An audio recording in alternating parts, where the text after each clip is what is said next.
উপস্থিত হৈছোহি চাবুৱাৰ ভৰলুৱা গাঁৱৰ এজন যুৱকৰ কাষত। আপোনালোকে মোৰ পিছফালে দেখিছে এয়া সুন্দৰ সুন্দৰ চিত্ৰ। এই চাবুৱাৰ ভৰলুৱা গাঁৱৰ সমুজ্জ্বল প্ৰতিম বৰা নামৰ যুৱকজনে এই সুন্দৰ সুন্দৰ চিত্ৰবোৰ অংকন কৰিছে আৰু এই চিত্ৰ অংকনৰ জৰিয়তে তেওঁ স্বনিয়োজনৰ বাট মুকলি কৰি লৈছে। আৰু এয়া দেখিছে আপোনালোকে সুন্দৰী যুৱতীৰ চিত্ৰ অংকন কৰিছে আৰু এফালে জনগোষ্ঠীয় চিত্ৰ অংকন কৰিছে। আৰু মই তেখেতৰ পৰা দুআষাৰ জানিবলৈ চেষ্টা কৰিম। প্ৰথমতে আপোনাক স্বাগতম জনাইছো। আপুনি কিমান দিনৰ পৰা এই কৰ্মত জড়িত হৈ আছে? মই একেবাৰে সৰুৰ পৰাই জড়িত আছো বুলি ক'ব পাৰি। আৰু লাষ্ট 8-9 বছৰৰ পৰা মই একেবাৰে প্ৰফেচনেলি আৰম্ভ কৰিছো। আপুনি এই ক্ষেত্ৰত ক'ৰবাত প্ৰশিক্ষণ গ্ৰহণ কৰিছিলে নেকি? হয়, মই প্ৰশিক্ষণ লৈছোঁ। Society of art and craft নামৰ এটা ইনষ্টিটিউটৰ পৰা লৈছোঁ। আৰু পিছৰখিনি তেনেকৈ ছিনিয়ৰ আৰ্টিষ্টবিলাক যেনেকৈ আছে তেখেতলোকৰ পৰা অনুপ্ৰেৰণা হৈ তেখেতলোকৰ পৰা নজনাটো সুধি তেনেকৈ কৰি আগবাঢ়ি গৈ আছোঁ।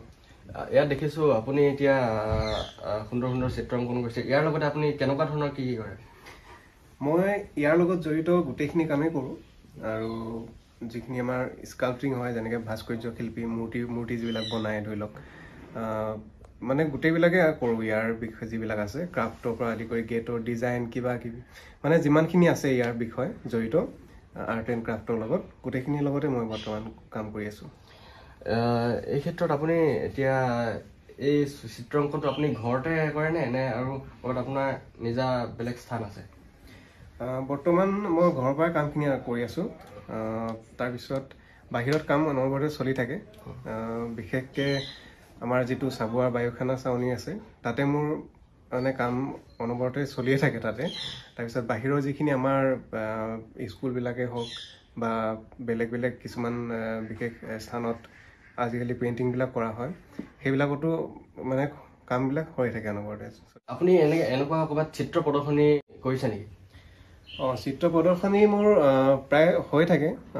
এতিয়া জানুৱাৰী মাহৰ 1 তাৰিখৰ পৰা এখন গুৱাহাটী কলাক্ষেত্ৰত মানে ৰাষ্ট্ৰীয় পৰ্যায়ৰ এখন চিত্ৰ প্ৰদৰ্শনী হৈ গৈছে। তাৰ লগতে মুম্বাই, গোৱা, কলকাতা আৰু গুৱাহাটী কলাক্ষেত্ৰতো অনবৰতে হৈ থাকে, প্ৰায় হৈ থাকে। তাৰপিছত বাহিৰতো তেনেকৈ প্ৰদৰ্শনী অনবৰতে হৈ থাকে।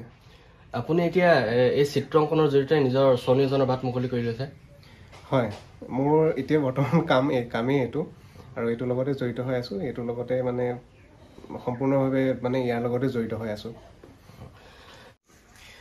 আপোনালোকে দেখিলে এইজনে হৈছে চাবুৱাৰ ভৰলুৱা গাঁৱৰ সমুজ্জ্বল প্ৰতিম বৰা। আৰু ইয়াৰ জৰিয়তে তেখেতে চিত্ৰ অংকনৰ জৰিয়তেই নিজৰ স্বনিয়োজনৰ বাট মুকলি কৰি লৈছে।